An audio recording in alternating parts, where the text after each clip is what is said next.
Nasema hivi, ule uchi wa yule mama wa Chadema aliyevuliwa nguo na wasiojulikana, wakampiga na picha, wakasema kwamba akizungumza watakwenda kuashiria picha. Swali langu linakuja, ule uchi wa yule mama wa Chadema unapishana vipi na uchi wa Samia?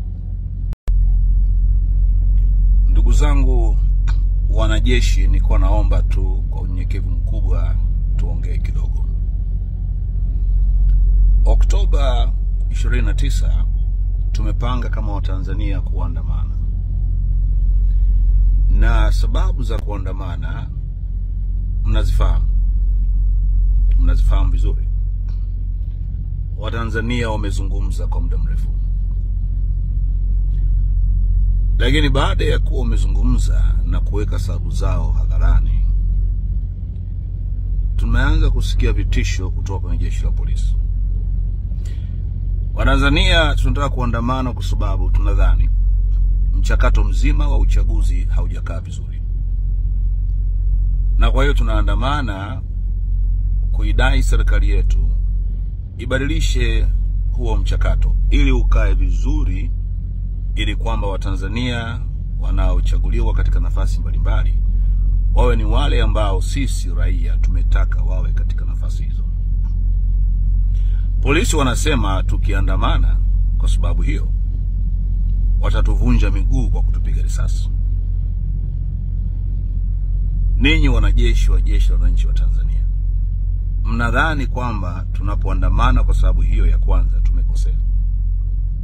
Na je, polisi kutupiga risasi, mtaruhusu tupigwe risasi wakati ninyi mpo? Watanzania tunataka kuandamana kwa sababu tunaona ya kwamba katiba hii ambayo tuko nayo haijakaa vizuri, imekopa kwa muda mrefu, imepitwa na wakati. Na kwa hiyo nchi tunaona haiendi inavyopaswa kwenda. Tunadai serikali ilete mchakato wa katiba ili katiba iwe ni ile katiba ambayo Watanzania tunaitaka. Tunataka tuandamane kwa sababu ya kushinikiza hilo. Je, polisi wanaposema watatupiga risasi kwa sababu tunaandamana kwa sababu hiyo, ninyi wanajeshi mnaona ni sawa? Mtaruhusu mapolisi hawa watupige marisasi na kutuvunja miguu na pengine hata kutuua kwa sababu tunaandamana kudai hayo mambo? Tunataka kuandamana kwa sababu tunaona nchi yetu imeharibika. Vijana wa Kitanzania, wazee wa Kitanzania, wamama wa Kitanzania wanatekwa, wanapotezwa, wanafirwa na wanauawa. Sisi wa Tanzania katika mila na desturi zetu na hata katika imani zetu, iwe imani za Kiislamu au za Kikristo, mambo ya kufirana na kulawitiana ni mambo ambayo hata Mwenyezi Mungu anapiga vita. Watanzania tunasema tunataka kuandamana ili serikali isiwe na vikundi vya wafiraji katika nchi yetu. Polisi wanasema tukiandamana kupinga hayo mambo ya ufiraji na ulawiti katika nchi, polisi wanasema watatuvunja miguu. Je, ninyi wanajeshi mnasemaje? Mnaona sawa sisi tuvunjwe miguu kwa sababu tunapiga vita na kupinga kufirwa na kulawitiwa katika nchi yetu? Mama mmoja nakumbuka, mama wa Chadema, inaweza kuwa ni mwaka mmoja umepita au miwili, alitekwa na hawa wanaoitwa wasiojulikana ambao sasa tumejua wanajulikana. Wakaenda huko, wakampeleka huko walikojua, wakamvua nguo zake, akawa yuko uchi. Na yamkini hawakuishia pale, hata kama mama hakuzungumza. Kwanza najiuliza swali, uchi wa yule mama wa Chadema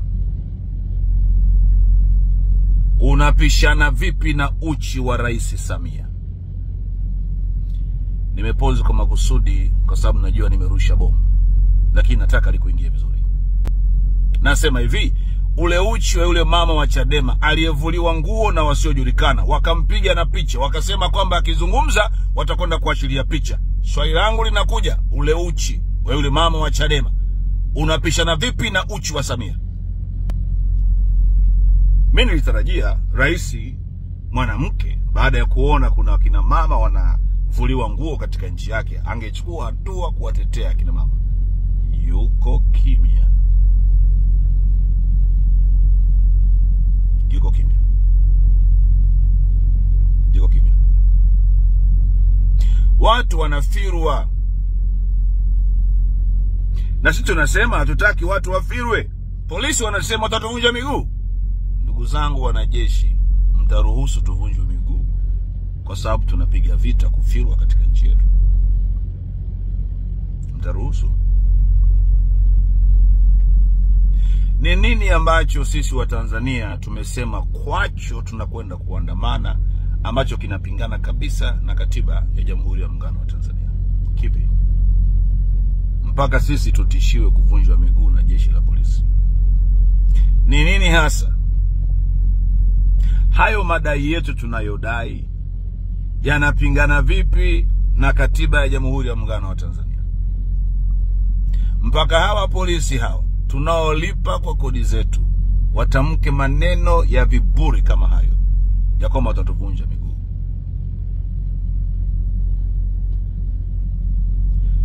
Ndugu zangu wanajeshi, sisi hatuna uwezo ule kwa sababu hatuna silaha mlizonazo.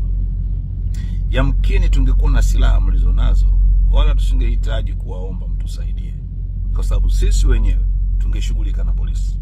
Lakini silaha zile hatuna. Je, mtatuacha tuumizwe na polisi wakati madai yetu kwa uchache ni hivyo? Madai ambayo hayapingani kabisa na katiba ya Jamhuri ya Muungano wa Tanzania. Rais huyu ametutelekeza, ametuacha. Hasikii vilio vyetu. Wamama wanalia, hasikilizi. Vijana wanalia, hasikilizi. Wababa tunalia, hasikilizi. Watanzania tunalia, hatusikilizi. Na alisema ya kwamba yeye atalinda katiba, kuitetea na kuisimamia. Ndicho anachofanya. Mheshimiwa Polepole ametuambia ya kwamba katika nchi yetu kuna watu wachache hawa wana mtandao ambao ndio wanaiharibu nchi yetu, wanauza nchi yetu, na hata wanaua watu ambao wanawapinga. Mtatuacha tuendelee kuuawa, kutekwa, kufirwa mpaka lini? Kama hamtusaidii sasa, mtatusaidia lini? Oktoba 29 mtatuacha tunapodai haki kama raia katika nchi? Mnataka tukimbilie wapi? Tukatafute msaada nchi gani? Nani wakuja kutusaidia wakati ninyi uwezo ule mnao? Ninakumbuka maneno ya Captain Tesha. Yananitia moyo nikiamini kwamba ndani ya jeshi la wananchi wa Tanzania wako wanajeshi wengi ambao hawataruhusu ushenzi unaopangwa kufanywa na jeshi la polisi ufanyike katika mipaka ya Jamhuri ya Muungano wa Tanzania. Macho yetu, namalizia kurudia kusema, yanawaangalia ninyi wanajeshi. Mkituacha tumekwisha, lakini na hakika hamtatuacha, kwa sababu mnaipenda Tanzania na mnatupenda sisi wa Tanzania. Mungu ibariki Tanzania. Mungu ibariki Afrika. Bishop Mpemba, Ugaibuni.